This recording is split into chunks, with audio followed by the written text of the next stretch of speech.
పెద్దపల్లి జిల్లా రామగుండంలో దారుణం చోటు చేసుకుంది. ఎన్టీపీసీ విద్యుత్ పరిశ్రమకు సంబంధించిన పంప్ హౌస్ వద్ద కాటం శ్రీనివాస్ అనే కాంట్రాక్టు కార్మికుడు నిన్న అర్ధరాత్రి అనుమానాస్పద స్థితిలో మరణించాడు. పంప్ హౌస్ వద్ద రాత్రి విధులు నిర్వహిస్తున్న సమయంలో ఈ సంఘటన జరిగింది. తలకు బలమైన గాయాలు తగలడంతో అక్కడికక్కడే మృతి చెందాడు. అయితే ఈ ప్రాంతంలో ఎక్కువగా దొంగలు సంచరిస్తుంటారని, స్క్రాప్ కోసం శ్రీనివాస్పై దాడి చేసి చంపి ఉంటారని పోలీసులు అనుమానిస్తున్నారు. రామగుండం పోలీసులు సంఘటన స్థలాన్ని పరిశీలించి విభిన్న కోణాల్లో దర్యాప్తు చేస్తున్నారు.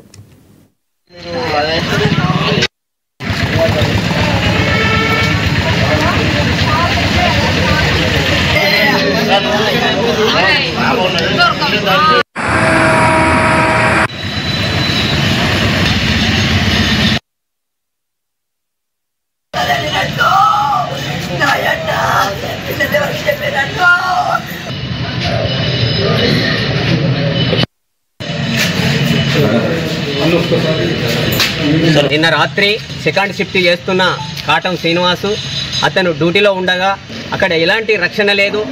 ఆ పంప్ హౌస్ దగ్గర ఎన్టీపీసీ నుంచి అక్కడ నలుగురు డ్యూటీ చేస్తూ ఉంటారు కాంట్రాక్ట్ లేబర్గా.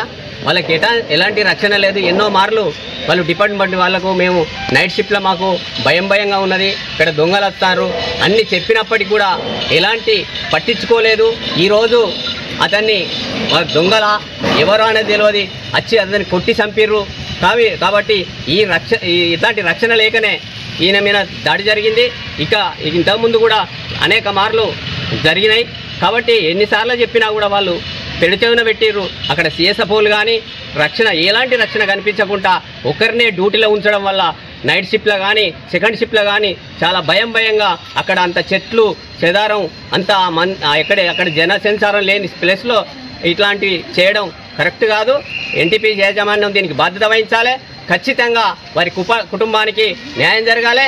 కుటుంబానికి న్యాయం జరిగేంత వరకు ఇక్కడ నుంచి డెడ్ బాడీ కదిలే లేదు.